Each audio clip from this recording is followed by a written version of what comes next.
Delhi outer ring road के पास दिल्ली की सबसे मशहूर झील भलसवा झील पिछले कई सालों से अपनी बदहाली पर आंसू बहा रही है। चारों ओर गंदगी और दलदल साल दर साल बढ़ती ही जा रही है, लेकिन किसी सरकार का ध्यान इस ओर नहीं गया।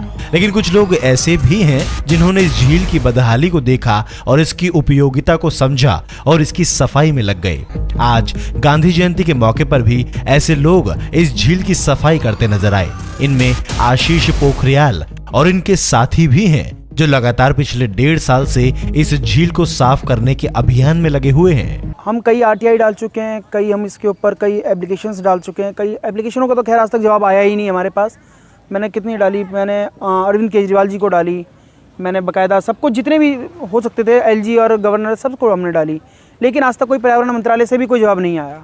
जल शक्ति मंत्रालय डाला, उससे भी कोई जवाब नहीं आया। हम लोग 1.5 साल से अपनी ही मेहनत से अपने सोर्सेज को इकट्ठा करके अपनी जेब से पैसा लगा हम लोग सफाई कर रहे हैं, जिसका नतीजा पहली नजर में ही इस झील की सुंदरता किसी को भी आकर्षित कर सकती है। कभी इस झील को देखने के लिए दूर दूर से लोग आते थे, विदेशी पक्षी यहाँ दिखाई देते थे, लेकिन अब ये असामाजिक तत्वों का अड्डा बन चुकी है।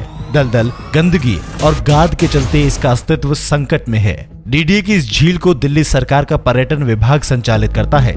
दिल्ली नगर निगम पर इसके बाहरी हिस्से की सफाई का जिम्मा है, लेकिन तीनों में से कोई भी अपनी जिम्मेदारी को नहीं निभा रहा।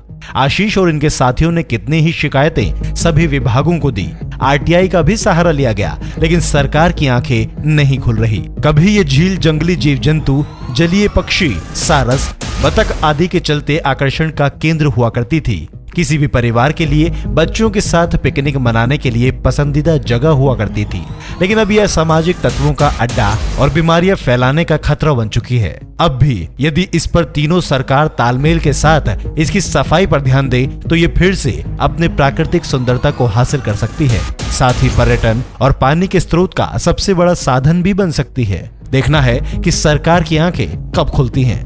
दिल्ली दर्पण टीवी के लिए पुनीत गुप्ता की रिपोर्ट।